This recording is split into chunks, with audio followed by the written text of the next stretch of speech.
Bonjour à tous, voici une courte vidéo pour vous présenter notre nouveau mode de recherche sémantique. Le mode de recherche sémantique peut être utilisé lorsque vous recherchez des moments ou des médias complets et que vous ne savez pas exactement comment ils ont été décrits par l'IA. La recherche sémantique est accessible en haut de l'interface via la barre de recherche principale. Vous verrez ici un petit bouton avec une flèche. En cliquant sur la flèche, vous verrez qu'il existe deux options pour rechercher votre contenu. La première est la recherche par mots-clés. La seconde est la nouvelle recherche sémantique. Pour vous montrer la différence entre les deux, je vais commencer par effectuer une recherche par mots-clés et chercher tous les contenus où apparaissent un château écossais en hiver.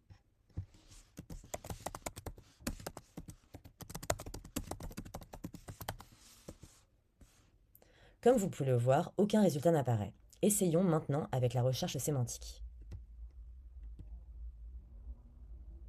Vous pouvez voir qu'il y a beaucoup plus de résultats. Si je clique sur le premier, qui a été classé comme le plus pertinent, je peux voir qu'il s'agit d'une vue aérienne du château d'Édimbourg dans des conditions enneigées. Donc, il s'agit bien d'un château écossais en hiver. Je reviens ensuite à la liste des résultats.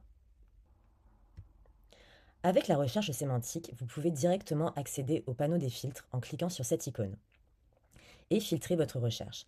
Par exemple, vous pouvez filtrer uniquement les moments où vous avez les droits d'auteur si ce filtre est disponible dans vos métadonnées.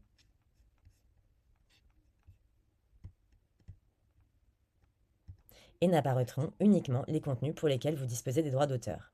Et voilà, si vous voulez en savoir plus sur la recherche sémantique et les autres façons de rechercher du contenu sur la plateforme, rendez-vous sur notre centre d'aide. Merci beaucoup.